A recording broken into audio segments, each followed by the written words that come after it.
Bismillahirrahmanirrahim. Assalamualaikum warahmatullahi wabarakatuh. Alhamdulillahi ala ihsanih wa syukru lahu ala taufiqihi wa amtinanih wa asyhadu an la ilaha illallah wahdahu la syarika lahu ta'ziman li sya'nih wa asyhadu anna Muhammadan abduhu wa rasuluhu adda'i ila ridwanih. Allahumma salli alaihi wa ala alihi wa ashabihi wa ikhwanih. Hadirin dan hadirat yang dirahmati oleh Allah Subhanahu wa taala, insyaallah pada kesempatan kali ini kita akan membahas tentang hakikat hijrah. Yang hijrah merupakan ibadah yang sangat agung dan sangat mulia ya. Oleh karenanya datang dalam banyak ayat dan juga dalam hadis tentang keutamaan hijrah. Seperti firman Allah Subhanahu wa taala ya. Kata Allah Subhanahu wa taala, "Wa may yuhajir fi sabilillah yajid fil ardi muragaman katsiran wa sa'ah." Siapa yang berhijrah di jalan Allah, niscaya mereka mendapati di muka bumi ini tempat hijrah yang luas dan rezeki yang banyak. Jadi seakan-akan Allah mengatakan tidak usah ragu untuk berhijrah. Pergilah menuju tempat yang baru, kau akan mendapatkan kelapangan. Kemudian kata Allah Subhanahu wa taala, "Wa may yakhruj min baitihi muhajiran ila Allahi wa rasulihi thumma yudrikuhul maut." Siapa yang keluar dari rumahnya dalam rangka berhijrah menuju Allah dan Rasulnya, thumma yudrikuhul maut, kemudian dia wafat di tengah jalan, faqad waqa ajruhu 'ala Allah, maka dia telah mendapatkan rezekinya, mendapatkan pahalanya di sisi Allah meskipun belum sampai berhasil hijrah. Wa kana Allahu ghafurur rahima, dan Allah Maha Pengampun lagi Maha Penyayang.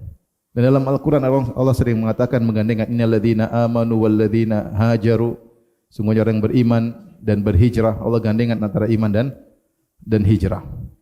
Demikian dalam hadis-hadis Nabi sallallahu alaihi wasallam. Nabi sallallahu alaihi wasallam misalnya bersabda, kata Rasulullah sallallahu al-ibadatu fil harji ka hijratin ilayya. Beribadah di zaman fitnah, yaitu di mana orang-orang sibuk dengan fitnah tersebut. Apakah fitnah wanita, apakah fitnah dunia, apakah fitnah berita, yang di mana ketika musim fitnah orang lebih cenderung untuk mengikuti perjalanan fitnah tersebut. Namun ada sebagian orang yang tidak peduli dengan fitnah tersebut, malah sibuk beribadah. Orang seperti ini orang hebat. Ketika manusia sedang sibuk dengan fitnah sana, fitnah sini, berita sana, berita sini, dia fokus untuk beribadah. Orang begini dipuji oleh Nabi. Nabi mengatakan, al-ibadatu fil harji, ibadah di zaman fitnah, kahijratin ilayya, seperti berhijrah kepadaku. Seperti berhijrah kepadaku. Ketika Rasulullah SAW menjanjikan hijrah kepadaku, menunjukkan hijrah itu pahalanya apa? Besar. Demikian juga ketika Amr bin As radhiyallahu taala anhu masuk Islam, kemudian dia berkata kepada Nabi, "Ya Rasulullah sallam, ubsut yadaka fala ubayyi'ka." Ya Rasulullah, bentangkan tanganmu, aku akan membaiat engkau. Maka Rasulullah sallam ulurkan tangannya untuk dibaiat oleh Amr. Ternyata Amr menarik tangannya, tidak membaiat Nabi. Maka Rasulullah sallam berkata, "Malaka ya Amr, apa yang buat engkau tidak membaiat? Aku sudah julurkan tanganku." Kata Amr bin As, "Uridu an ashtarit." Aku ingin punya syarat untuk membaiat engkau. Kata Nabi, silakan. Apa syaratmu? Kata Amr bin As radhiyallahu anhu, an yaghfirallahu li, agar aku diampuni oleh Allah Subhanahu wa taala. Maka apa kata Nabi sallallahu alaihi wasallam? Ama ta'lamu ya Amr, tidakkah kau tahu wahai Amr, annal islama yajubu ma qablahu, siapa yang masuk Islam maka seluruh dosa-dosanya yang lalu akan diampuni. Wa anna taubata tahdimu ma kana qablaha, bahwasanya taubat akan menghapuskan seluruh dosa-dosa sebelumnya. Wa annal hijrata tahdimu ma kana qablaha, dan hijrah akan menghapuskan dosa-dosa sebelumnya.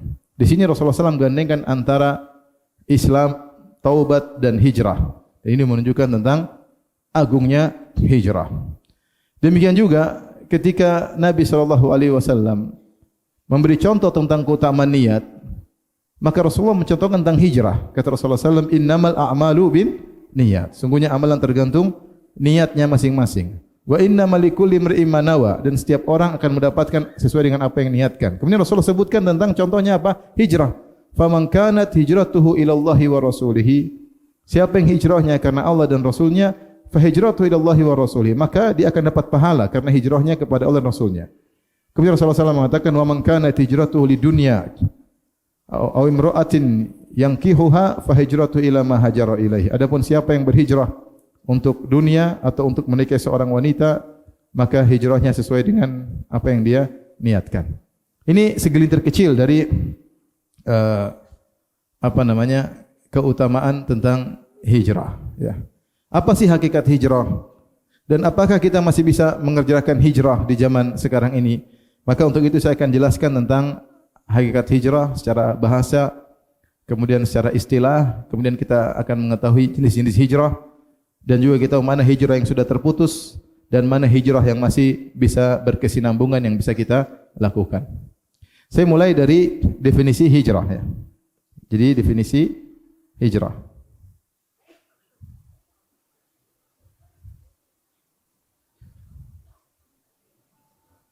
Jadi ta'rif al-hijrah.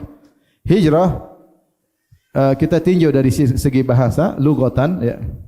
Sisi bahasa dan juga secara terminologi istilahan ya. Kalau istilah orang bilang secara lugatan etimologi, secara istilahan, istilah syar'i namanya terminologi.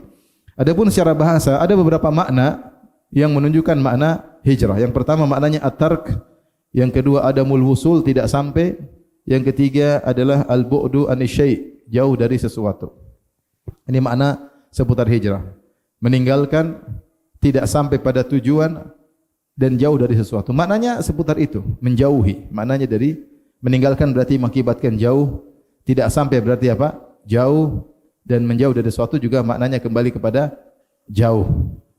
Allah sebutkan istilah hijrah dalam Al-Qur'an secara bahasa banyak. Ya. Contoh, Allah berfirman dalam surat Al-Muzammil ayat 10, "Wasbir 'ala ma yaquluna wahjurhum hajran jamila." Sabarlah wahai engkau Muhammad atas ucapan-ucapan mereka, yaitu di mana kaum musyrikin Arab menuduh Nabi dengan tuduhan yang tidak-tidak, dibilang orang gila, dibilang dukun, dibilang penyihir, dibilang tersihir, dibilang keluar dari tradisi nenek moyangnya, ya. Dan macam-macam tuduhan. Kata Allah, wasbir ala ma yaqulun, sabarlah atas tuduhan-tuduhan mereka, wahjurhum hajran jamila, dan tinggalkan mereka dengan hajar yang indah, yaitu tidak usah kau respect, tidak usah kau respon, tidak usah kau balas mereka, tinggalkan saja, cuekin. Itu cara meninggalkan dengan cara yang baik tanpa kau merespon, dan jangan kau balik menyakiti mereka, tinggalkan saja. Sini Allah menggunakan lafal hijr, karena hijrah dari hajara. Artinya apa? Tinggalkan. Ini secara bahasa. Wahjurhum hajran jamila. Contoh lagi dalam ayat yang lain dalam surat An-Nisa ayat 34 tentang kalau wanita melakukan nusyuz, membangkang kepada suaminya, kata Allah, wallati takhafuna nusyuzahunna fa'idhuhunna wahjuruhunna fil madaji' wadribuhun fa in ata'nakum fala tabghu 'alaihinna sabila innallaha kana 'aliyan kabira. Kata Allah Subhanahu wa taala, dan para wanita yaitu istri-istri kalian yang kalian khawatirkan dengan sikap nusyuz mereka, membangkang mereka, tidak nurut, maka fa'idhuhunna, nasihati mereka. Ini tahapan pertama jika istri membangkang. Kalau ternyata dinasihati dengan cara yang baik tidak mendengar, maka kata Allah Subhanahu wa taala, wahjuruhunna fil madaji'. Lihat, hajar mereka di tempat tidur. Maksudnya apa? Meninggalkan mereka. Kalau tidur jangan dekat dengan mereka, tapi bersikap menjauh meskipun di tempat tidur. Istilahnya kalau istri membangkang, maka kalau kita tidur setempat tidur dengan dia, kepalanya di utara, kepala kita di selatan. Kalau dia menghadap timur, kita menghadap ke barat, supaya dia jera dan kemudian dia sadar. Meskipun kalau dipraktekkan seperti ini, zaman sekarang laki-laki yang jera, bukan istrinya. Tapi mau saya ini dulu, zaman dulu, metode ini ada hasilnya. Sekarang wallahu alam ya. Sekarang laki-laki boikot istri, dia yang terboikot ya. Tapi di sini Allah menggunakan lafal wahjuruhunna fil madaji'. Wahjuruhunna fil madhaji' wadribuhun. Di sini hajar maksudnya tinggalkan mereka atau pisahilah mereka, jangan tempel dengan mereka, pisahilah. Contoh lagi seperti Allah menggunakan kata hajar tentang kisah Nabi Ibrahim. Ketika dalam surat Maryam ketika Ibrahim menasihati ayahnya, ya abati lima ta'budu ma la yasma' wa la yubsir wa la yughni anka syai'a. Ya abati inni qad ja'ani minal ilmi ma lam ya'tika fattabi'ni ahdika siratan sawiyya. Ya abati la ta'budi syaitan inna syaitana kana lirrahmani 'asiyya. Ya abati inni akhafu ayyamassaka 'adzab minar rahmani fatakuna lisyaitani waliyya. Qala aragibun anta an alihati ya Ibrahim la illam tantahi la arjumannaka wahjurni maliyya. Kata Ibrahim, wahai ayahanda, kenapa engkau menyembah patung yang tidak bisa mendengar dan tidak bisa melihat dan tidak bisa memberikan engkau sesuatu pun? Wahai ayahanda, saya punya ilmu yang kau tidak punya ilmu tentangnya. Ikutilah aku, niscaya aku akan beri petunjuk kepada jalan yang benar. Wahai ayahanda, jangan kau sembah syaitan. Sungguhnya syaitan sangat membangkang kepada Allah Subhanahu wa taala. Wahai ayahanda, sungguhnya aku takut engkau ditimpa dengan azab dari Allah, maka kau akan menjadi penolong syaitan. Kata ayahnya ketika dinasihati oleh Ibrahim, aragibun anta an alihati, kau benci dengan Tuhanku, wahai Tuhanku wahai Ibrahim. La illam tantahi, kalau kau tidak berhenti ceramah, masih ceramah terus, nyeloteh terus, la arjumannaka, sungguh aku akan merajamu dengan batu.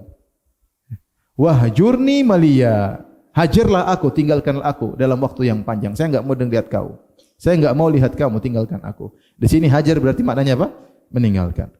Demikian juga dalam surat Mudzatsir kata Allah, warrujza fahjur, dan kesyirikan tinggalkanlah. Ini dalam Al-Quran banyak. Jadi hajar secara bahasa artinya meninggalkan. Maka orang-orang yang berhijrah Allah namakan dengan al-muhajirin. Ya. Misalnya firman Allah Subhanahu wa taala, was-sabiquna al-awwaluna minal muhajirin wal ansar. Dan orang-orang pertama kali masuk Islam dari kalangan muhajirin dan kaum ansar. Kenapa para sahabat disebut dengan nama-nama muhajirin? Karena mereka telah meninggalkan negeri mereka dari Mekah, di situ padahal tempat lahir mereka, tempat usaha mereka, rumah mereka di situ, tempat mereka tumbuh dan berkembang di situ, terlalu banyak nostalgia, semua mereka harus tinggalkan kampung halaman menuju kota Madinah, dan itu adalah perjuangan berat. Itulah perjuangan berat. Mereka disebut dengan muhajirin. Disebut muhajirin karena mereka meninggalkan negeri mereka. Dan ini banyak dalam Al-Quran dia.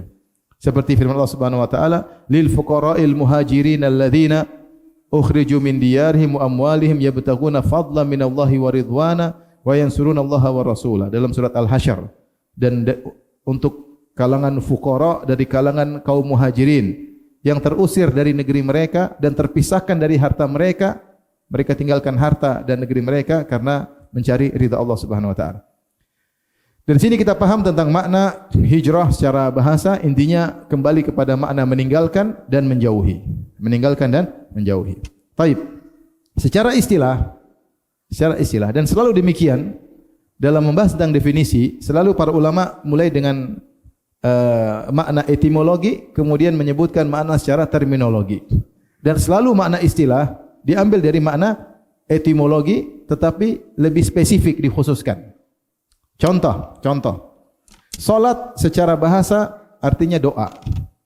Adapun salat secara syariat yaitu ibadah yang dibuka dengan takbir dan diakhiri dengan apa? Taslim. Dan di tengah-tengahnya penuh dengan doa. Dalam salat itu esensinya adalah doa. Makanya sejak doa istiftah, doa juga kan? Doa istiftah. Al-Fatihah, ihdinas siratal mustaqim, isinya juga apa? Doa. Ketika ruku juga subhanakallahumma rabbana wa bihamdika Allahumma ghfirli. Di antara doa ruku Allahumma ghfirli, ampunilah aku. Ketika duduk di antara sujud juga sama, subhanakallahumma rabbana wa bihamdika Allahumma ghfirli. Dan kita boleh berdoa ketika sedang sujud. Ketika duduk di antara dua sujud, kita juga baca Rabbi ghfirli warhamni wajburni, isinya juga doa. Ketika tasyahud, kita buka dengan pujian kepada Allah, at-tahiyatu lillah dan seterusnya. Kemudian kita bersalawat kepada Nabi, itu semua mukaddimah. Setelah bersalawat, kita dianjurkan berdoa.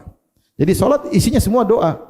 Makanya kalau kita tinjau dari sisi etimologi dan sisi istilah terminologi, selalu definisi secara syar'i dia lebih spesifik dari definisi secara bahasa. Sehingga kalau solat secara bahasa artinya doa, seperti apa namanya? Allah berfirman tentang zakat, kata Allah, "Khudh min amwalihim shadaqatan tutahhiruhum wa tuzakkihim biha wa shalli 'alaihim inna salataka sakanul lahum." Wahai Muhammad, ambillah zakat dari mereka. Dan zakat tersebut akan mensucikan diri mereka dan mensucikan harta mereka. Wa shalli 'alaihim, dan bersolatlah kepada mereka, maksudnya doakan mereka. Inna salataka, sungguhnya solatmu, maksudnya sungguhnya doamu. Karena solat secara bahasa artinya apa? Doa. Ketika kau mengambil harta zakat, kau doain pembayar zakat, maka akan menjadi ketenangan bagi mereka. Jadi solat artinya doa. Tapi ketika masuk secara terminologi, dia doa spesifik, yaitu doa yang dibuka dengan takbir, diakhiri dengan apa? Taslim. Bukan semua doa disebut solat. Contoh umrah. Umrah artinya secara bahasa ziarah. Artinya apa? Ziarah. Terus umrah bagaimana? Umrah adalah ziarah dari tanah halal ke tanah haram. Dari tanah halal ke tanah haram. Makanya orang yang umrah harus ke tanah halal dulu, baru masuk ke tanah haram. Karena umrah secara bahasa artinya ziarah. Makanya penduduk kota Mekah kalau ingin umrah, dia pasti ke tanah halal dulu, entah ke Tan'im, entah ke Hudaybiyah, entah ke Arafah, entah ke Ju'ranah. Ini semua titik-titik tanah halal, batasan tanah halal, tanah haram. Baru kemudian masuk lagi. Maka adalah umrah secara terminologi. Contoh lagi, puasa. Puasa secara bahasa artinya imsak, menahan. Seperti perkataan Maryam, "Inni nadartu lirrahmani sauman falan ukallimal yauma insiya." Aku telah bernadar kepada Allah untuk puasa. Maksudnya puasa ngomong. Puasa ngomong. Nah, kalau puasa yang kita lakukan di bulan Ramadan adalah menahan secara spesifik, yaitu menahan makan, menahan minum, menahan syahwat dari terbit fajar sampai terbenam matahari. Dan demikian selalu makna etimologi lebih luas, kemudian datang makna secara syar'i lebih spesifik. Sama seperti hijrah. Hijrah secara bahasa artinya meninggalkan atau menjauhi. Ternyata hijrah secara terminologi, secara syar'i maknanya adalah al-khuruj min ardin ila ardin, atau al-intiqal min baladin ila baladin. Keluar dari suatu negeri ke negeri yang lainnya. Keluar satu negeri ke negeri yang lainnya.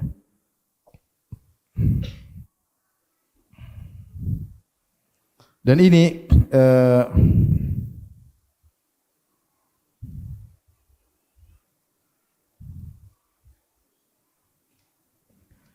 ini adalah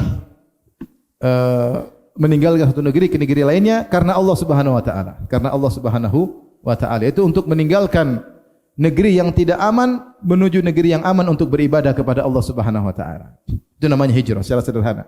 Meninggalkan negeri yang tidak aman untuk beribadah menuju negeri yang aman untuk beribadah. Seperti penduduk kota Mekah, mereka kenapa hijrah? Ketika mulai diintimidasi dengan keras oleh kaum Quraisy, sehingga mereka harusnya berhijrah. Seandainya mereka tidak diintimidasi, masih bisa beribadah, mereka akan bertahan di kota Mekah. Namun ketika sulit untuk beribadah, maka mereka pergi berhijrah.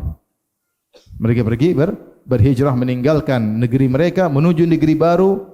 Tujuannya satu, untuk bisa beribadah kepada Allah Subhanahu wa taala.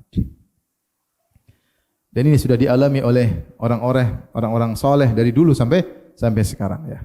Dari dulu sampai sekarang. Nabi Ibrahim hijrah ketika di Irak, yaitu di Babilonia. Orang-orang semua kafir, ayahnya pun tadi mengusirnya, mengancam untuk merajamnya. Orang-orang semua bersepakat untuk menangkapnya, untuk membakarnya. Sulit. Dia harus berhijrah. Maka Allah sebutkan dalam surat Al-Ankabut, Allah berkata, "Fa'amana lahu Lut." Maka Nabi Lut alaihissalam, itu ponakannya Ibrahim, akhirnya beriman kepada Nabi Ibrahim. Wa qala inni muhajirun ila rabbi. Dan Ibrahim berkata, sungguh aku akan berhijrah kepada Rabbku. Maka dia pun meninggalkan negeri Irak, kota Irak, menuju ke negeri Syam. Dia pergi meninggalkan, dia berhijrah meninggalkan kotanya ya. Demikian juga Nabi Lut. Nabi Lut juga akhirnya meninggalkan Babilonia, kemudian pergi ke Yordan untuk berdakwah di sana, juga berhijrah. Demikian juga Nabi Musa alaihissalam harus meninggalkan kota Mesir menuju Madian untuk berhijrah. Kemudian dia kembali dakwah di Mesir dan akhirnya semakin keras tindakan penindasan Fir'aun. Setelah Nabi Musa berdakwah, akhirnya Nabi Musa malam hari keluar, fa asri bi ibadi lailan, bawalah hamba-hambaku keluar meninggalkan kota Mesir menuju Palestina. Maka mereka pun berhijrah meninggalkan kota Mesir. Dan hijrah adalah sunnah-sunnah yang berlaku kepada orang-orang soleh terdahulu. Demikian juga berlaku di zaman Nabi, para sahabat berhijrah, dan berlaku sampai zaman sekarang. Betapa banyak orang meninggalkan negerinya karena tidak bisa beribadah kepada Allah Subhanahu wa taala. Saya tadi pagi baru telepon kawan saya. Dia termasuk orang yang sempat terusir dari negerinya ketika di Suria terjadi pergolakan yang luar biasa sehingga tidak semua orang bisa hidup dengan nyaman di situ. Dia sempat terusir, harus pergi ke sana kemari. Dan dia tulis sebuah risalah, dia baru kirim sama saya. 68 halaman. Ya. Judulnya Risalatun min Muhibbin Nasih ila kulli Habibin Nazih. Ya. Di internet ada, bisa dibaca tentang kisah-kisah hiburan bagi orang-orang yang terusir dari apa? Dari negerinya karena ingin beribadah kepada Allah Subhanahu wa taala. Itu inti hijrah secara syar'i, meninggalkan suatu tempat menuju ke tempat yang lain untuk bisa mudah beribadah kepada Allah Subhanahu wa taala. Itulah hijrah secara syar'i. Baik. Adapun macam-macam hijrah. Perhatikan sini. Yang pertama saya sebutkan dua macam secara umum. Yang pertama adalah hijrah dengan pindah tempat. Yang kedua adalah hijrah dengan meninggalkan maksiat. Dua-dua maknanya hijrah. Adapun hijrah dengan pindah tempat, maka ada beberapa model. Laptop tadi mana laptop?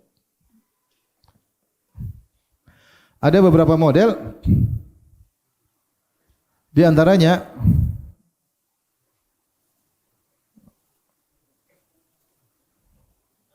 iya laptop. Ya ada.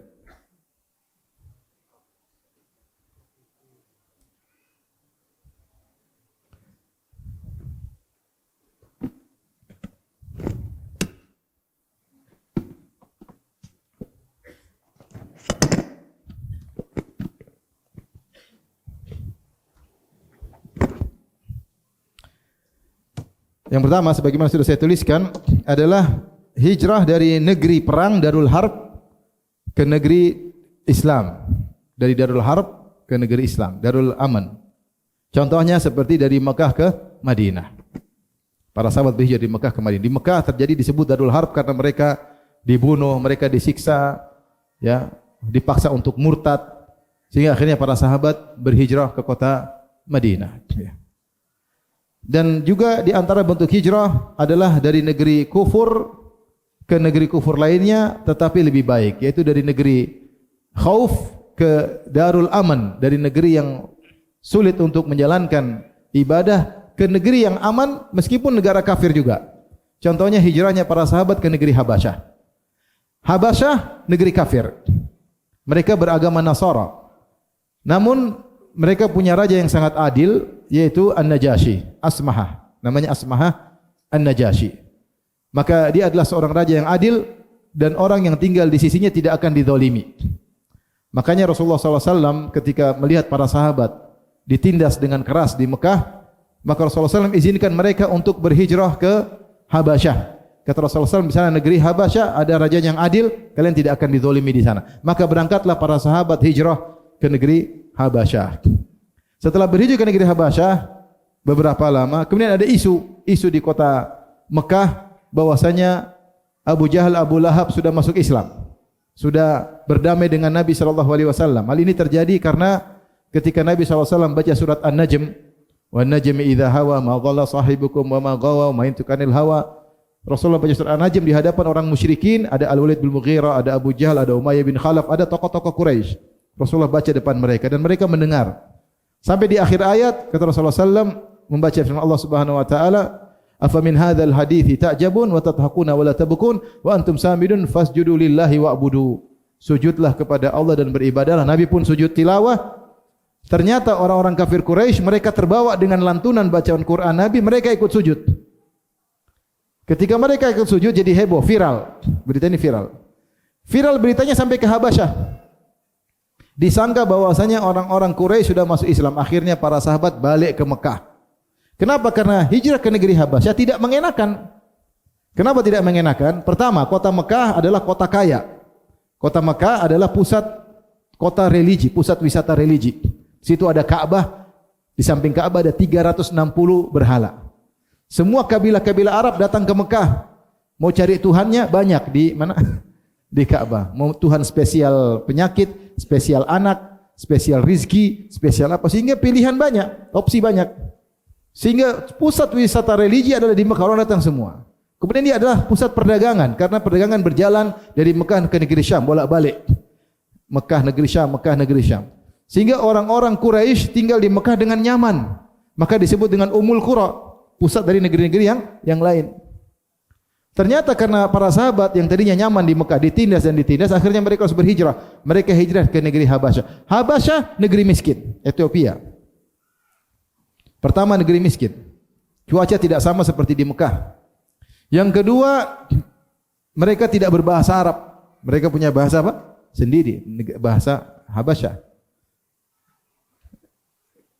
Sehingga mereka namanya kampung orang ya lebih enak kampung sendiri. Karena mereka bersapa di sana. Ketika ada isu viral bahwasanya Abu Jahal, Abu Lahab, Umayyah bin Khalaf, Ali bin Mughirah sudah berdamai dengan Nabi, maka mereka semangat. Mereka balik ke kota Mekah. Ternyata tidak demikian. Ternyata masih saja mereka menyiksa, masih intimidasi, masih sikap keras kepada kaum muslimin. Akhirnya mereka hijrah lagi kedua kali ke negeri Habasyah. Nah, hijrah ke negeri Habasyah ternyata dua kali. Disebut dengan al-hijratul ula ilal Habasyah. Kemudian yang kedua al-hijratul tsaniyah, hijrah kedua ke negeri Habasyah. Sebelum hijrah ke Madinah. Hijrah ke Madinah, hijrah yang ketiga. Jadi yang pertama ke negeri Habasyah, hijrah ke negeri Habasyah, ke Madinah baru hijrah yang ketiga. Nah, dari Mekah ke negeri Habasyah sama-sama negeri kafir ke negeri kafir. Habasyah kafir atau tidak? Kafir. Najasyi Nasrani. Tetapi di sana aman. Mereka dilindungi dan mereka bisa beribadah kepada Allah Subhanahu wa taala. Oleh karenanya hijrah ini diperbolehkan. Karena tujuan utama hijrah yang penting bisa beribadah. Yang penting bisa beribadah. Yang penting bisa beribadah. Oleh karenanya para ulama bahas, jika seorang tinggal di negeri non-muslim, negeri kafir, dan dia minoritas, dan dia tidak bisa beribadah, wajib bagi dia untuk berhijrah. Karena kalau dia tidak berhijrah, ternyata dia tidak bisa beribadah, maka dia berdosa. Ya, dia berdosa kepada Allah Subhanahu wa taala. Ya. Allah sebutkan contohnya dalam surat An-Nisa ayat 97. Kata Allah Subhanahu wa taala, "Innal ladzina tawaffahumul malaikatu zalimi anfusihim. Qalu fima kuntum? Qalu kunna mustata'afina fil ardi. Qalu alam takun ardullahi wasi'ah fatuhajiru fiha. Fa ulaika ma'wahum jahannam wa sa'at masira." Surat An-Nisa ayat 97. Allah Subhanahu wa taala berfirman, sungguhnya orang-orang yang diwafatkan dalam kondisi mereka menzalimi diri mereka sendiri, dalam kondisi berdosa. Malaikat bertanya kepada mereka, bagaimana kalian ini? Kok begini, wafat di tempat seperti ini? Mereka menjawab, kami adalah orang-orang tertindas di Mekah. Ya, kata mereka,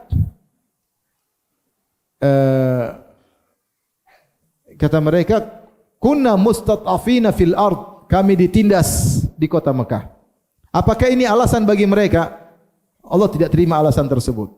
Maka malaikat berkata, qalu alam takun ardullahi wasi'ah? Bukankah bumi Allah luas? Kenapa kalian bertahan di Mekah sampai akhirnya mati?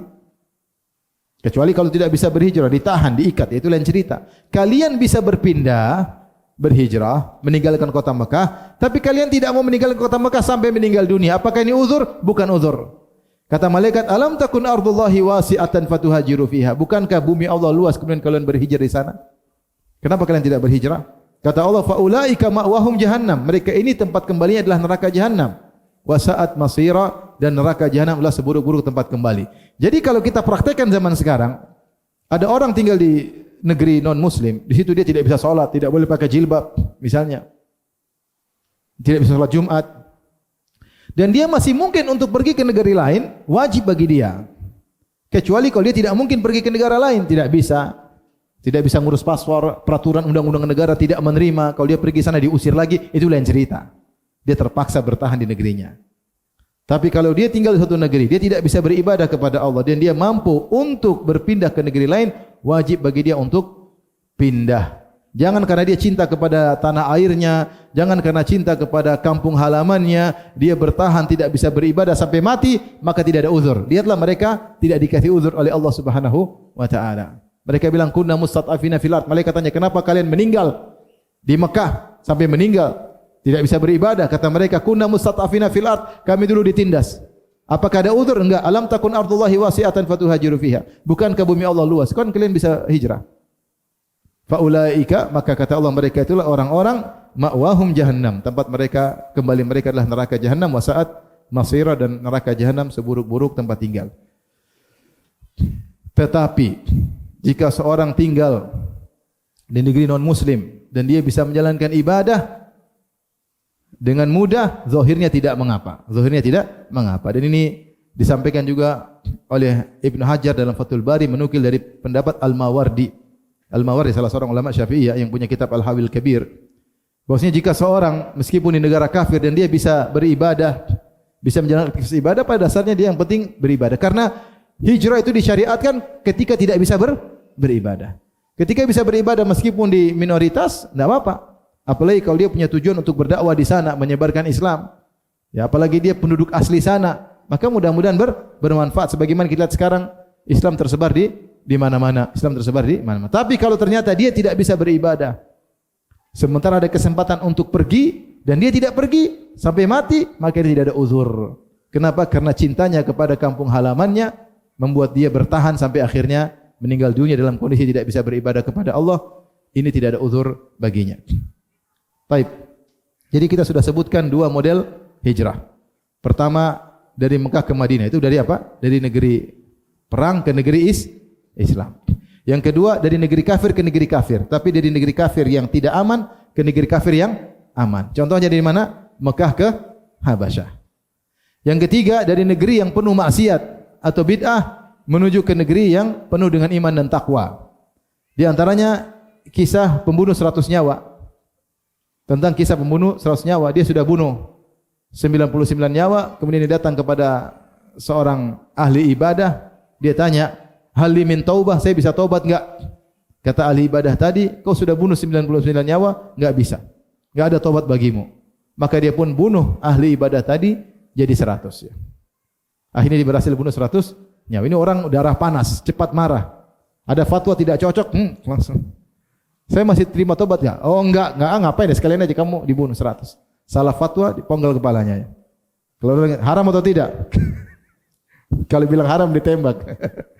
Intinya akhirnya dia ketemu dengan seorang yang ahli ilmu, maka dia mengatakan ahli ilmu tersebut, "Siapa man hala bainaka wa bainat taubah?" Siapa yang bisa menghalangimu dari taubat?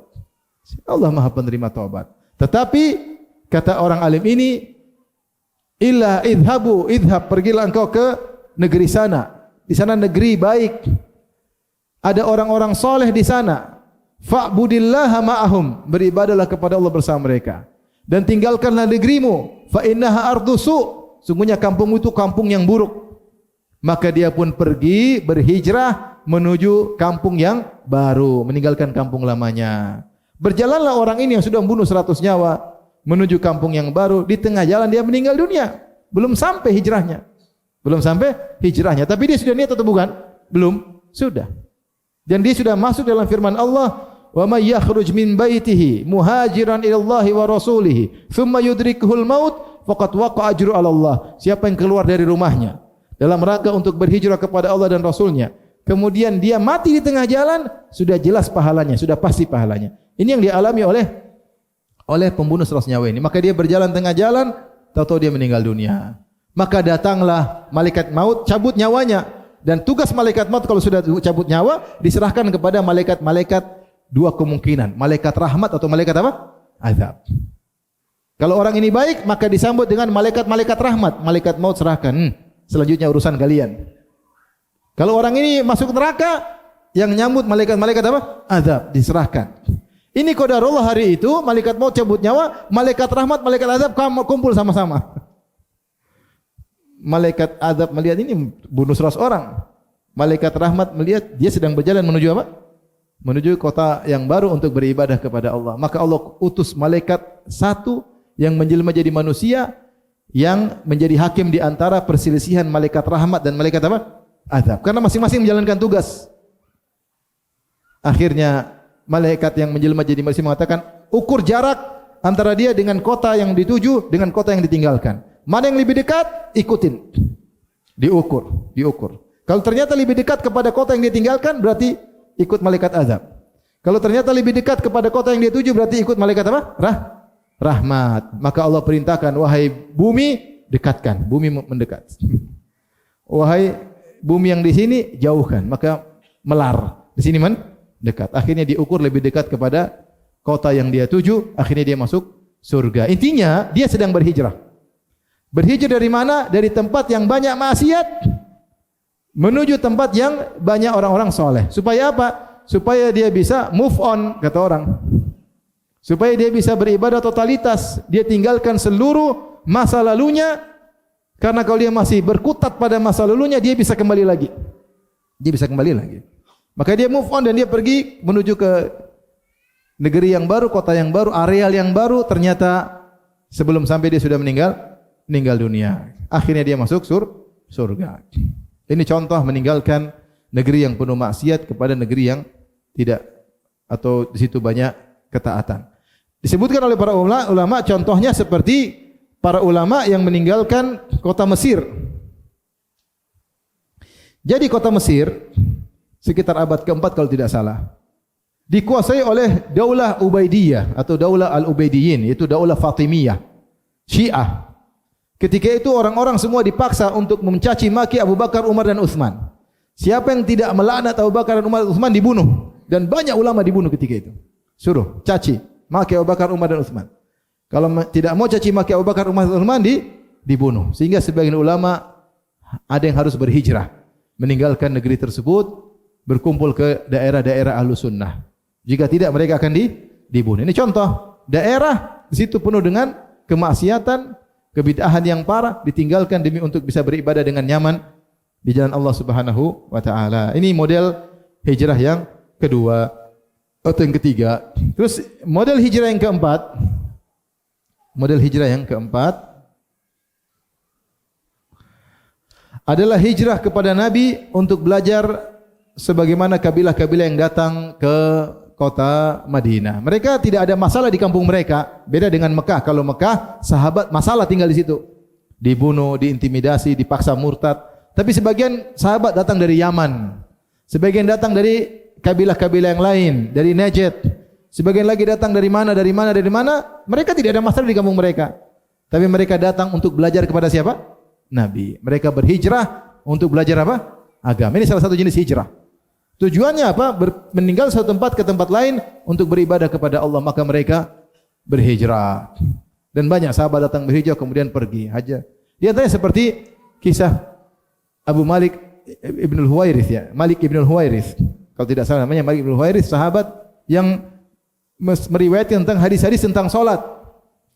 Hadis tentang salat Nabi SAW. Dia datang belajar sama Nabi. Sekitar berapa orang teman-temannya, wa kunna syababatan mutaqarribin. Kami adalah anak muda yang seumur. Mereka tinggalkan istri-istri mereka, kemudian mereka belajar sama Nabi. Daurah gampangannya. Ikut belajar bagaimana. Setelah Nabi melihat kami rindu kepada istri-istri kami, kata Nabi, pulanglah kalian. Akhirnya mereka setelah sekian lama belajar sama Nabi, Nabi suruh apa? Pulang. Karena mereka kelihatan mulai gelisah, rindu kepada istri-istri. Ini contoh hijrah sesaat dalam rangka untuk belajar kepada Nabi SAW. Ini di antara bentuk-bentuk hijrah, meninggalkan suatu tempat menuju tempat yang lain untuk beribadah kepada Allah Subhanahu wa taala. Ini adalah hijrah model pertama, hijrah dengan pindah tempat. Yang kedua, hijrah dengan untuk meninggalkan maksiat. Dengan meninggalkan maksiat. Bisa jadi engkau tidak pindah tempat, bisa jadi pindah tempat, bisa jadi tidak pindah tempat. Tetapi yang maksudnya adalah meninggalkan maksiat. Dan ini ada makna hijrah secara bahasa, itu meninggalkan. Kata Nabi SAW, Al-Muslim, man salimal muslimuna min lisanihi wa yadihi. Seorang muslim yang sesungguhnya adalah seorang muslim yang orang lain selamat dari lisannya dan tangannya. Muslim sejati tidak mengganggu orang lain dengan lisannya dan tidak mengganggu orang lain dengan tangannya. Muslim sejati, muslim yang terbaik, orang lain merasa aman kalau dekat dengan dia. Tidak khawatir diganggu dengan lisannya, tidak khawatir diganggu dengan komentarnya, tidak khawatir diganggu dengan tindak tanduknya, dengan tangannya. Tidak. Maka kalau antum tinggal dimanapun, buat orang tetangga merasa nyaman. Jangan sampai mereka khawatir keberadaanmu mengganggu mereka. Ya.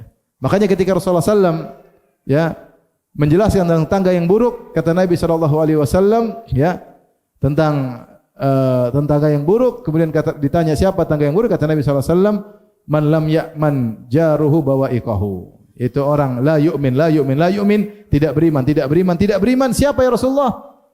Orang yang tetangganya tidak merasa aman dari gangguannya. Tetangganya tidak nyaman, takut ada bau sampah, takut bunyi-bunyi klakson lah, takut anak-anaknya ribut di luar lah, takut banyak yang dia takutkan di tetangganya. Ini tetangga seperti ini yang bikin khawatir tetangganya. Orang ini dikatakan oleh Nabi tidak beriman sampai tiga kali. Maka seorang muslim sejati, orang yang dia manapun dia berada, orang sekitarnya merasa aman darinya. Ya. Kemudian kata Nabi SAW, wal muhajir, dan orang yang berhijrah yang sejati. Siapa? Man hajara ma nahallahu anhu. Orang yang berhijrah, hijrah sejati, meninggalkan apa yang Allah larang. Meninggalkan apa yang dilarang Allah, yaitu maksiat. Apa yang dilarang oleh Allah Subhanahu wa taala. Baik. Jadi ternyata ada hijrah, ada dua. Ini hakikat hijrah.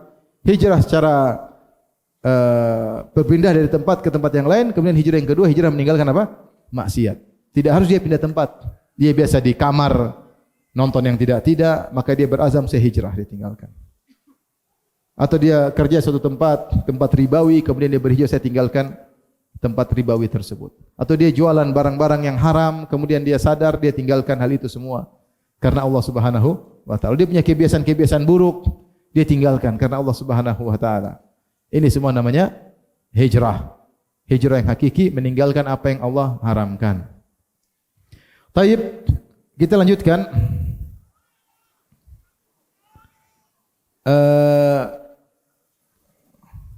Macam-macam hijrah, ya. Atau hijrah ditinjau dari bisa dilanjutkan atau sudah tidak bisa lagi. Maka hijrah ada dua model. Hijrah dua model. Yang pertama, hijrah yang sudah terputus, sudah tidak bisa dilakukan lagi. Hijrah yang sudah terputus, kita sudah enggak bisa lakukan lagi model hijrah ini, yaitu model hijrah yang sudah terputus. Ada dua model. Yang pertama, hijrah dari Mekah menuju Madinah. Ini enggak ada lagi. Kata Rasulullah SAW, la hijrata ba'dal fath. Tidak ada hijrah lagi setelah Fatu Makkah. Fatu Makkah kapan? Fatu Makkah yaitu ketika bulan Syawal tahun 8 Hijriah. Rasulullah SAW bawa pasukan sejumlah 10.000 dari Madinah menuju Mekah, menaklukkan kota Mekah. Tadinya kota Mekah dikuasai Quraisy, dikuasai oleh orang kafir. Kemudian Nabi datangi dengan 10.000 pasukan, Nabi menaklukkan kota Mekah. Setelah Nabi menaklukkan kota Mekah berubah jadi negeri Islam karena di bawah kekuasaan Rasulullah SAW. Paham? Tadinya negeri kafir, negeri perang. Setelah diperangi atau ditaklukkan oleh Nabi pada tahun 8 Hijriah, jadilah kota Mekah yang tadinya Darul Harb, lokasi peperangan, menjadi Darul Islam, menjadi negeri Islam. Setelah Fatu Makkah, kota Mekah menjadi negeri Islam, maka Nabi mengatakan la hijrata ba'dal fath. Tidak ada lagi hijrah setelah Fatu Makkah. Itu enggak ada lagi ceritanya hijrah dari Mekah ke Madinah, enggak ada lagi. Sebelum itu, siapa saja yang berpindah dari Mekah menuju Madinah, maka statusnya muhajir. Statusnya muhajirin. Siapa saja yang berpindah dari Mekah ke Madinah sebelum Fatu Mekah, maka dapat predikat luar biasa namanya muhajirin. Namun ketika Mekah sudah ditaklukkan, tidak perlu berhijrah. Karena orang sudah bisa beribadah di kota Mekah. Karena kota Mekah sudah menjadi negeri Islam. Itulah makna dari sabda Nabi, la hijrata ba'dal fath. Tidak ada lagi hijrah setelah Fatu Makkah. Ini tidak mungkin lagi diterapkan. Orang Mekah enggak bisa lagi hijrah ke Madinah karena Mekah sudah jadi negeri Islam. Dan ini di antara dalil kata para ulama bahwasanya Mekah akan menjadi negeri Islam sampai selama-lamanya. Karena Rasulullah mengatakan tidak ada lagi hijrah dari Mekah menuju negeri Islam yang lain karena negeri kota Mekah akan terus menjadi negeri Islam. Kemudian juga hijrah yang tidak mungkin adalah hijrah kepada Nabi untuk belajar. Tidak ada lagi karena Nabi sudah meninggal dunia. Tidak lagi hijrah ke sana untuk belajar sama Nabi dari kabilah-kabilah datang. Sudah enggak ada lagi karena Rasulullah SAW sudah wafat sallallahu alaihi wasallam. Taib, di sana ada hijrah yang masih bersambung. Perhatikan sini. Ada hijrah yang masih bersambung. Rasulullah SAW isyaratkan dalam 2 hadis di antaranya. Kata Rasulullah SAW, la tanqati'ul hijrah, tidak akan terputus hijrah hatta tanqati'at taubah, sampai terputus taubat. Wala tanqati'ut taubah hatta tatlu'a asy-syamsu min maghribiha. Perhatikan kata Nabi, hijrah tidak akan terputus sampai taubat sudah tidak boleh lagi. Selama taubat masih bisa diterima, maka hijrah masih bisa dilakukan. Dan tidaklah taubat terputus kecuali sampai matahari terbit dari barat.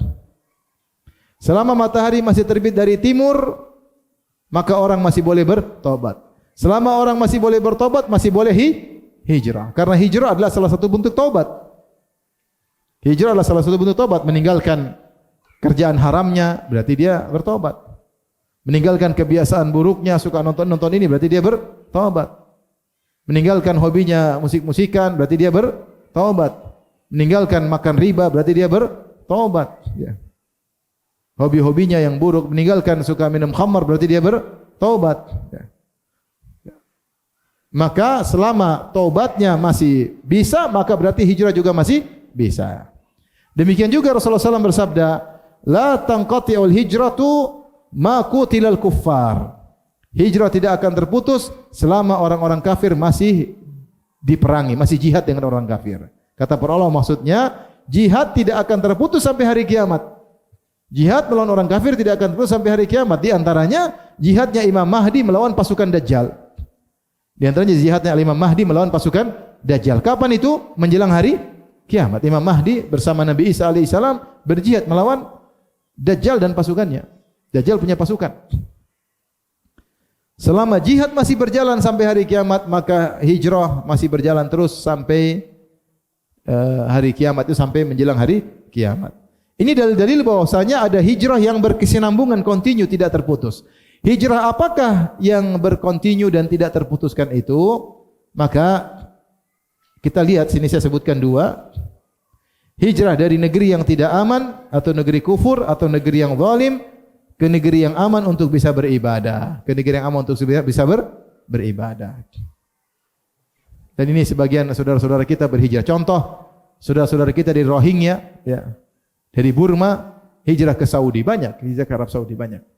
Dan dulu pemerintah Arab Saudi bukakan bagi mereka, mereka boleh tinggal dalam waktu yang lama, boleh tinggal di Arab Saudi tanpa harus punya surat izin resmi. Mereka bebas karena mereka dari Rohingya. Saya lupa dari zaman raja siapa.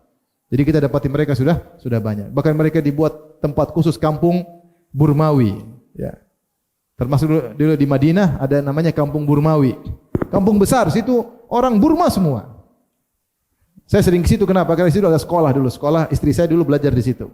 Jadi saya nganterin, ada sekolah buat ibu-ibu, istri-istri mahasiswa di kampung Burma. Ya, itu di Madinah ada dulu ya.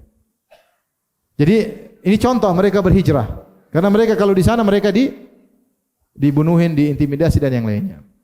Sampai sekarang sebagian mereka bisa nyaman di sana, tapi mereka bukan namanya nama Islam ya. Mereka tetap nama-nama orang sana ya. Jadi mereka punya nama Islam, punya nama penduduk sana. Ya. Agar mereka bisa beribadah kepada Allah Subhanahu wa taala. Tapi itu contoh hijrah tersebut, berhijrah dari satu negara ke negara lain, dari satu tempat ke tempat lain karena tidak bisa beribadah kepada Allah Subhanahu wa taala. Jika kenyataannya demikian, tentunya selayaknya kaum muslimin saling bantu satu dengan yang lainnya. Ini contoh. Contoh lagi yang bisa kita lakukan, misalnya dia berhijrah tinggalkan kampung halamannya, Dia tinggal di kampung halaman, di situ tempat maksiat semua. Ada tempat perjudian, ada lokalisasi, orang-orang pada minum khamar. Maka dia berhijrah. Dia tidak ingin dirinya terpengaruh dan dia tidak ingin anak-anaknya terpengaruh. Maka dia pun pindah. Meskipun itu di negara aman, meskipun di negeri aman, tapi dia tidak ingin anaknya terbawa dengan maksiat, maka dia pindah ke tempat yang lain. Dia jual rumahnya, dia beli rumah yang baru, bikin rumah baru untuk bisa dekat kepada Allah Subhanahu wa taala. Ini juga contoh hijrah yang bisa kita lakukan juga di zaman sekarang. Contoh juga sebagian saudara-saudara kita yang mungkin tinggal di negara non-muslim yang takut anak-anaknya bermaksiat di sana. Kemudian dia memilih mencari tempat yang lain supaya hidup lebih dekat kepada Allah Subhanahu wa taala. Saya sering sampaikan, saya ketemu dengan kawan di Eropa. Dia mengeluh, saya ngisi pengajian di sana. Terus dia mengeluh, dia bilang, "Ustaz, kasihan anak saya, Ustaz, anak saya SMA. Kenapa? Anak saya selalu dibuli setiap hari. Kenapa dibuli? Karena semua temannya sudah berzina kecuali anak saya." Ini benar ini. Cuma anak dia yang belum berzina dan dibuli terus. Tidak tahu perempuan lah, tidak tahu inilah, tidak. Anak saya sampai ini anaknya harus hijrah, paham? Hijrah ke Perak. Lama-lama kayak gini, lama-lama ke bawah. Saya kadang-kadang kasih lihat teman-teman, kalau mereka bisa bertahan di sana, mencari dunia dan bisa menjaga agama mereka, silakan. Tapi kalau tidak bisa, wajib berhijrah, tidak boleh dipaksa. Hanya sekedar secercah dunia. Bukankah Allah tadi mengatakan, ya, siapa yang berhijrah dapat muragaman katsiran wasa'ah.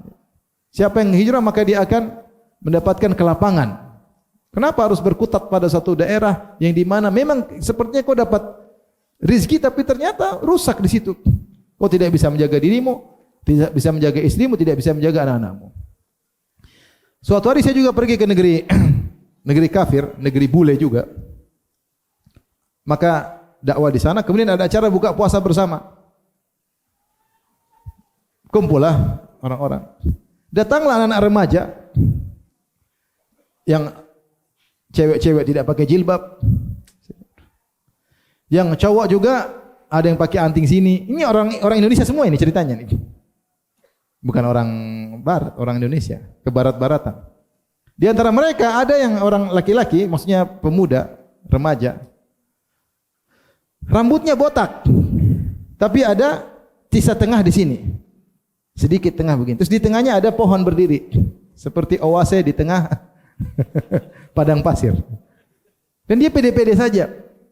Saya bilang inilah dampak tinggal bertetangga dengan orang-orang non-muslim kalau tidak punya landasan yang kuat. Mungkin kau kuat, mungkin istrimu kuat, anakmu belum tentu kuat. Makanya dahulu Nabi pernah berkata, "Ana bari'un mimman yuqimu baina adhuril musyrikin." Aku berlepas diri dari orang-orang yang tinggal di tengah-tengah orang kawanan orang kafir. Khawatir apa? Terikut dengan hidup mereka. Tidak usah tinggal di tengah mereka. Kita saja kalau sering nonton film situ perempuan buka aurat, ketemu istri orang cipika-cipiki, nonton film selingkuh-selingkuh, akhirnya jadi biasa. Anak kita enggak pakai jilbab, kita biasa kan sering nonton biasa. Lihat perempuan ciuman biasa aja. Itu tontonan. Bagaimana kalau tinggal di sana? Saya waktu ke Paris, subhanallah, sama istri tentunya ya. Tapi sana makan, kita lagi makan di restoran, tahu ada orang bule, cowok, cewek, ciuman di depan mata saya. Ciuman kayak di film-film. Ini bukan film, ini nyata, offline. Ya Allah, gimana tinggal di sini? Gimana hati tidak? Ya Allah. Gimana anak-anak kita tiap hari lihat tontonan seperti itu? Maka kalau seorang tidak darurat tinggal di sana karena ada mendesak untuk belajar untuk urusan negara untuk apa hati-hati. Atau memang dia penduduk asli sana, itu lain cerita. Karena sekarang tidak mudah tinggal pergi, tidak mudah, ada paspor, ada urusan negara, repot. Adapun hanya sekedar mencari makan, kemudian jadi korban agama seseorang, dan dia tidak bisa menjaga diri, maka kata orang agamanya ra'sul mal, agama ini adalah modal dasar kita. Kalau hancur apalagi yang mau kita harapkan ketemu Allah Subhanahu wa taala. Jadi mau saya Kalau memang seorang di suatu daerah tidak bisa menjalankan Islam, akhirnya dia pindah.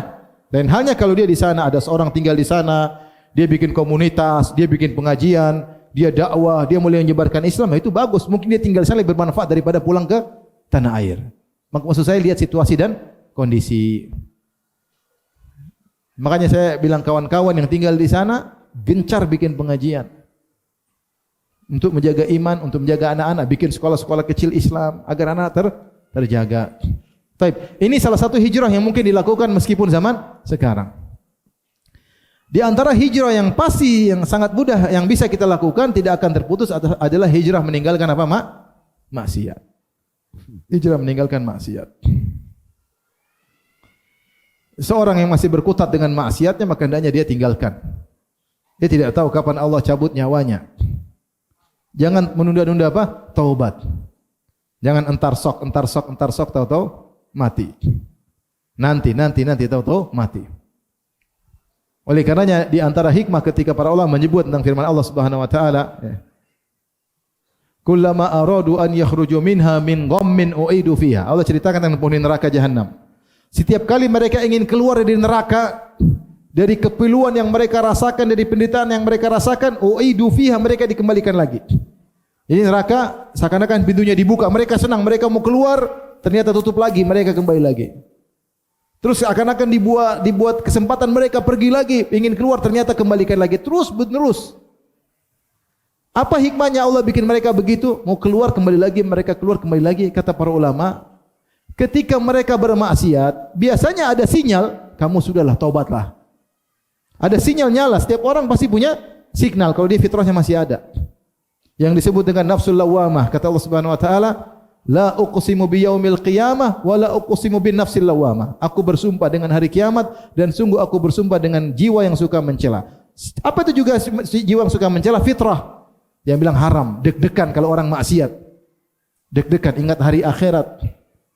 Takut ketahuan istri, takut ketahuan suami, takut ketahuan orang, takut CCTV. Itu namanya signal. Bahwa itu enggak boleh. Terima uang haram, terima uang korupsi misalnya, harusnya nuraninya berjalan, harusnya. Tapi kadang-kadang dia pingin taubat, besoklah taubat. Mau taubat enggak jadi, nikmat jalan terus. Nanti minggu depan, ayo taubatlah. Ramadan mau taubat, baik lagi. Sehingga tidak hijrah. Tahu-tahu meninggal. Dia punya jadwal taubat umur 55, tapi dia meninggalnya umur 54. Saya mau taubat. Kapan saya taubat? Kamu taubat kapan? Nanti kalau pensiun. Itu namanya bukan taubat terpaksa. Sudah selesai. Nah, di antara hikmahnya al-jaza' min jinsil amal, balasan sesuai dengan perbuatan. Demikianlah Allah menyiksa mereka, kullama aradu an yakhruju minha min ghammin u'idu fiha. Setiap kali mereka mau keluar dikembalikan lagi. Karena mereka ketika di dunia pingin tobat enggak jadi, sampai meninggal dunia. Waliyadzubillah. Maka seorang bertobat kepada Allah. Allah Maha Pengampun, Allah Maha Penyayang. Sampai kapan kita terus dalam kubangan maksiat tersebut? Sampai kapan kita terjebak dalam kelezatan maksiat yang merupakan kelezatan semu? Setiap seorang habis melakukan kelezatan tersebut, maka disusul dengan kesengsaraan hati. Orang maksiat apapun pasti hatinya sengsara. Benar dia mendapat kelezatan, dia zina. Setelah itu apa? Sengsara. Tidak ada kebahagiaan. Pingin cari wanita lain lagi. Ketemu tidak puas, terus mencari. Lihatlah bagaimana orang kafir. Mereka berfantasi dalam maksiat mereka sampai terjerumus dalam kelainan seksual. Tidak ada kelezatan Allah berikan kepada mereka. Allah cabut kelezatan tersebut. Berfantasi sampai tidak dapat kelezatan. Dicabut, jadi hambar. Lihat perempuan telanjang mungkin juga enggak tertarik, hambar semuanya. Kenapa? Dicabut kebahagiaan darinya. Kelezatan ada, tapi kelezatan yaqubuha, kelezatan yang disusuli dengan penderitaan. Enggak usah jauh-jauh. Orang kalau nonton film aja, nonton film Korea. Saya enggak pernah nonton ya, cuma iklan-iklan sering lewat. Film Korea, apa isinya? Perempuan. Inilah yang perempuan nonton laki-laki lah. Ibu-ibu yang sering nonton Korea. Kalau bapak-bapak insya Allah enggak ya. Ibu-ibu sering nonton apa? Korea. Nonton Korea. Setelah nonton, memang waktu nonton lezat. Setelah nonton pasti menderita. lihat suami jadi sumpek. Kok suami saya enggak kayak Korea? Sumpek lihatnya. Suami yang nonton Korea juga lihat kamu sumpek, istri kayak begini modelnya. Sumpek lihat istri. Istri sumpek lihat apa? Suami.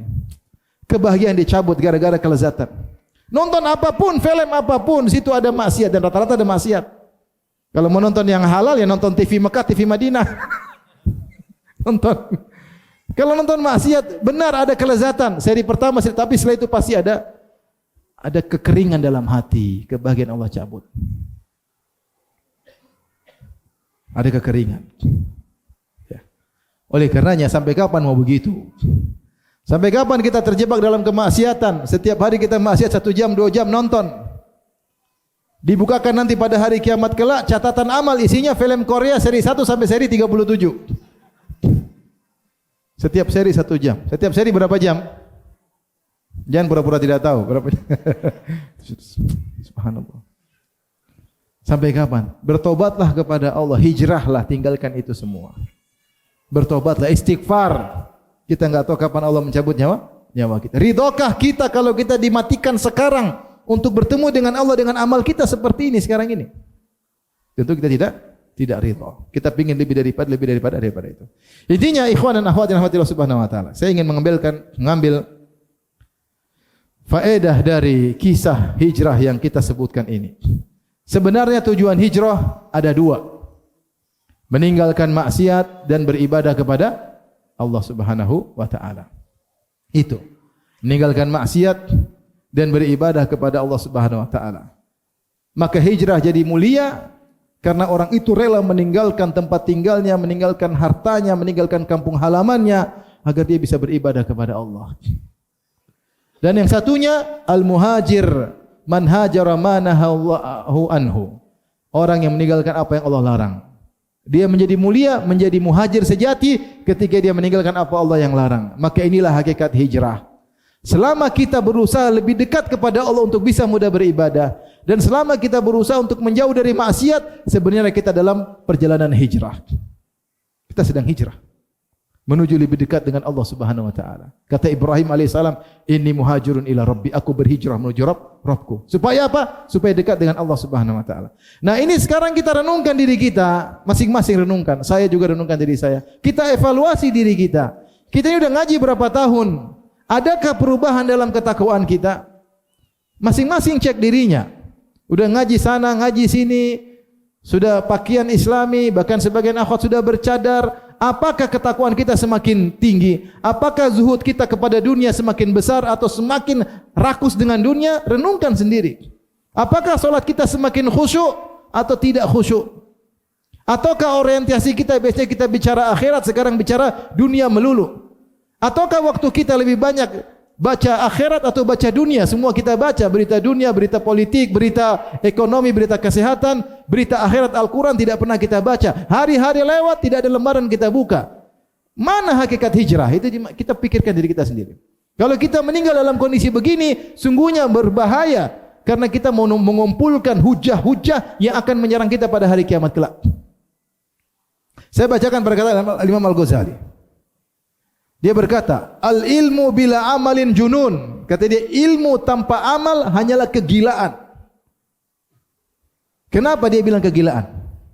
Dia mengatakan, wa'lam annal ilma alladhi la yub'iduka al-yawma anil ma'asi wa la yahmiluka ala ta'ah lan yub'idaka ghadan an nari jahannam. Ketahuilah, sungguhnya ilmu yang tidak membuat engkau jauh hari ini, tidak membuat engkau jauh dari maksiat, dan tidak membuat engkau semakin taat kepada Allah, maka hari kiamat kelak tidak akan menjauhkan engkau dari neraka jahanam. Wa idza lam ta'mal bi ilmikal yaum, kalau kau tidak amalkan amalmu pada hari ini, wa lam tadarakal ayamal madhiyah, dan kau tidak memperbaiki dirimu tentang masa lalumu, taqulu ghadan yaumal qiyamah, maka hari kiamat kelak nanti kau akan berkata kepada Allah, farji'na na'mal salihan, ya Allah kembalikan kami untuk bisa beramal saleh. Fayuqal, maka dikatakan kepadamu, ya ahmak, wahai si goblok, anta min hunaka taji'u, kau tu baru datang dari dunia ke akhirat, ngapain minta kembali? Goblok. Oleh karenanya benar kata Al-Imam Al-Ghazali, al-ilmu bila amalin junun, orang yang berilmu tidak beramal hanyalah kegilaan. Kenapa? Dia hanya mengumpulkan bara api neraka untuk dia. Semakin mengumpulkan hujahnya untuk menyerangnya pada hari kiamat kelak. Saya bacakan perkataan Al-Khattabi agar kita waspada. Udah ngaji lama-lama ya. Kata dia, "Inni musika ya talibal ilmi." Sungguhnya aku berwasiat kepada engkau hai penuntut ilmu. Bi ikhlasin niyyati fi talabihi. Hendaknya kau ikhlas dalam menuntut ilmu. Hati-hati, menuntut ilmu harus ikhlas. Dekat-dekat ustaz harus apa? Ikhlas. Jadi panitia pengajian harus apa? Ikhlas. Jadi donatur harus ikhlas. Jadi dai apalagi harus apa? Ikhlas. Menuntut ilmu harus ikhlas. Jika tidak, efeknya buruk. Efeknya buruk. Apa kata Ibnu Qayyim rahimahullah dalam kitabnya Al-Fawaid? Fa kullu ilmin wa amalin la yazidu al-iman wal yaqin quwwatan famadkhul. Setiap ilmu dan amal, kata dia pertama ilmu dan amal. Setiap ilmu dan amal yang tidak menambah kekuatan dalam iman dan keyakinan, imanmu tidak bertambah, yakinmu tidak bertambah, famadkhul, pasti ilmu dan amalmu terkontaminasi. Ada yang enggak beres. Niatmu ada yang enggak beres. Kau belajarnya asal-asalan, kau belajar tidak ikhlas. Kau hanya ikut-ikutan. Famadkhul. Kemudian dia berkata, wa kullu ilmin la yufidu amalan famadkhul. Setiap ilmu yang tidak membuahkan amal, berarti ilmu tersebut terkontaminasi, kata Ibnu Qayyim. Maka ini poin yang paling penting, seorang belajar dengan niat karena Allah. Kenyataan membuktikan ada orang punya ilmu, tapi semakin sombong, semakin angkuh, semakin merendahkan yang lain, hilang adabnya. Ada tidak? Ada. Lihat orang merendahkan, bisa ngajar apa dia? Lulusan apa dia? Sombong. Sombong. Dan di antara hal yang buat orang cepat sombong ilmu. Ketika tidak dituntut dengan niat yang benar. Ilmu yang dia miliki hanya bikin perpecahan di mana-mana. Orang ribut sana, ribut sini, ribut. Tidak. Ilmunya enggak beres. Oleh karenanya hati-hati, kata Al-Khatib Al-Baghdadi, "Inni musika ya talibal ilmi bi ikhlasin niyyah." Aku wasiatkan kepada engkau hai penuntut ilmu untuk mengikhlaskan agar kita hijrah yang benar. Dekat semakin dekat. Kita ini tambah umur harus dekat dengan Allah. Harus ada perubahan aplikasinya dalam kehidupan sehari-hari. Omongan kita semakin terarah. Tontonan kita semakin terarah, waktu kita semakin berharga, semakin sayang sama pasangan. Wanita yang sudah ngaji harus lebih hormat kepada suami, suami lebih sayang kepada istri, perhatian sama anak-anak. Tahu dunia cuma sebentar, harus ada perubahan. Ini udah ngaji 5 tahun, 10 tahun, tidak ada perubahan. So, apa faedahnya ngaji lama-lama? Malah semakin menurun, semakin merosot ke bawah. Kata dia, wa ijhadin nafsi alal amali bimujabihi. Dan bersungguh-sungguh memaksa jiwa untuk beramal atas konsekuensi ilmu. Punya ilmu, paksa diri, saya harus amalkan. Bukan cuma sebagai wawasan, saya berusaha amalkan. Maka seorang kalau belajar, dia niatkan untuk beramal, bukan cuma wawasan. Oh iya benar ya, oh saya tahu kok, tapi cuma tahu dalilnya, tidak diamalkan. Fa innal ilma sajaratun wal amalu thamarah. Kata Khatib Al-Baghdadi bahwasanya ilmu itu adalah pohon dan amal adalah buahnya. Wa laisa yu'addu 'aliman man lam yakun bi ilmihi 'amilan. Bukanlah dianggap sebagai orang berilmu kalau ternyata dia tidak mengamalkan ilmunya. Kemudian beliau berkata, wal ilmu yuradu lil amal. Kamal amalu yuradu lin najah. Ilmu itu tujuannya adalah untuk diamalkan dan amal itu tujuannya agar menyelamatkan. Fa idza kana al amalu qasiran anil ilmi. Kalau ternyata seorang berilmu saja tidak beramal, kanal ilmu kallan alal alim, maka ilmu tersebut akan menjadi beban bagi pemilik ilmu. Perhatikan sini, ini yang wasiat yang berbahaya. Kanal ilmu kallan alal alim. Kalau kamu hanya berilmu tidak mengamalkan, maka ilmumu akan menjadi bebanmu. Wa na'udzubillahi min ilmin ada kallan. Kami berlindung kepada Allah dari ilmu yang malah menjadi bumerang. Wa auratha dzullan, justru ilmu tersebut mewariskan kehinaan pada hari kiamat kelak. Wa sara fi raqabati sahibihi ghallan, dan jadilah ilmu tersebut menjadi belenggu pada leher pemilik ilmu tersebut. Oleh karenanya disebut oleh Syatibi dalam kitabnya, dia mengatakan bahwasanya ilmu itu hanya terpuji jika diamalkan. Kalau ilmu tidak diamalkan malah menjadi bumerang. malah menjadi bumerang. Lihatlah Allah mencela orang-orang yang punya ilmu tidak diamalkan. Contohnya Yahudi. Apa kata Allah? Ghairil maghdubi alaihim. Mereka disifati dengan al-maghdub alaihim, yang dimurkai oleh Allah. Kenapa mereka dimurkai oleh Allah? Karena punya ilmu tidak mereka amalkan. Mereka punya ilmu, mereka tidak amalkan. Di antara ilmu yang tidak mereka amalkan adalah mereka tahu Muhammad SAW adalah seorang nabi, namun mereka tidak mau beriman. Sampai Allah mengatakan ya'rifunahu kama ya'rifuna abna'ahum. Mereka kenal Muhammad sebagaimana mereka kenal anak-anak mereka. Mereka kenal persis Nabi Muhammad, sifat-sifatnya, munculnya kapan, di mana daerah hijrahnya, sahabat-sahabatnya seperti apa, dan mereka sudah cek benar, justru mereka tidak beriman. Makanya Sofiyah menjelaskan ketika Nabi datang berhijrah ke kota Madinah, maka bapaknya dan pamannya, bapaknya itu Huyai bin Akhtab dan pamannya Yasir, ngecek, mereka pergi ke Kuba, ngecek. Pagi-pagi masih gelap, mereka sudah pergi ke Kuba. Sore-sore mereka balik, terus mereka ngobrol. Kata pamannya, huwa, wahai Huyai bin Akhtab, itu Nabi yang kita tunggu-tunggu. Kata Huyai bin Akhtab, huwa, dialah itu. Sebagaimana dengan sifat-sifatnya. Tapi sudah lemas dia. Maka Yasir berkata, fama mauqifuhu minhu, bagaimana sikapmu terhadap Nabi tersebut? Kata dia, adawatuhu wallahi ma baqaitu. Aku akan terus memusuhinya demi Allah selama aku hidup. Padahal dia tahu itu Nabi Muhammad SAW, Nabi yang dinanti-nantikan, namun ilmu tidak dijalankan. Ya. Oleh karenanya, demikian juga kata Allah, mathalul ladzina, ya, kata Allah Subhanahu wa taala tentang orang-orang yang diberikan Alkitab, kamathil himari yahmilu asfar, seperti himar yang memikul buku-buku.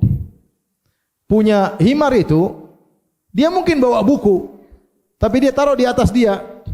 Semakin banyak buku, semakin repot enggak? Semakin beban berat enggak? Berat.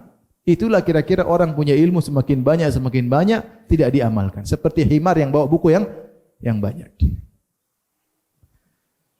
Ilmu yang tidak kita amalkan menjadi beban.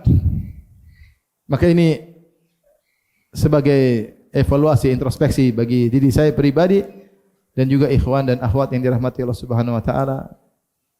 Alhamdulillah Allah anugerahkan kita untuk cinta dengan ilmu. Jangan cuma sampai di situ, lanjutkan. Mulailah kita beramal saleh. Ya. Masing-masing kita yang menyelamatkan cuma amalnya. Amalnya yang menyelamatkan. Terlalu banyak dari bahwasanya amal itu yang menyelamatkan. Bahkan Rasulullah SAW mengatakan, man batta'a bihi amalu lam yusri nasabuhu. Siapa yang amalnya lambat, maka nasabnya tidak akan bisa menolongnya. Kalau amalnya lambat, maka dia akan lambat meskipun nasabnya tinggi.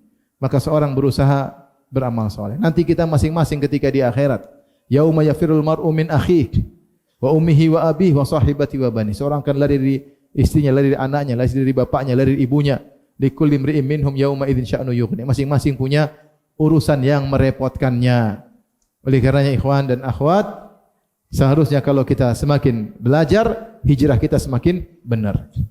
Kalau hijrah semakin benar, harusnya kita semakin dekat dengan Allah. Kita rasakan, solat saya tidak seperti dulu. Alhamdulillah, saya ada kemajuan. Saya lebih mengerti bacaannya. Saya lebih khusyuk. Saya lebih senang ke masjid. Saya lebih tepat solat 5 waktu. Maksiat, saya semakin jauh. Saya sudah mulai tidak hobi nonton-nonton film. Saya tidak suka lihat wanita terbuka auratnya. Saya risih kalau dengar acara-acara gibah. Alhamdulillah.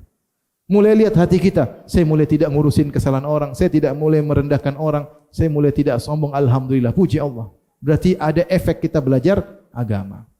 Cek masing-masing. Tidak ada yang bisa, orang lain tidak bisa cek kita. Kita cek sendiri. Setelah itu baru kita perbaiki diri kita agar hijrah kita benar dan semakin dekat dengan Allah Subhanahu wa taala dan semakin jauh dari maksiat. Wallahu taala alam bisawab. Ini saja yang bisa saya sampaikan. Kalau ada yang bertanya saya persilahkan. Kalau tidak ada, alhamdulillah.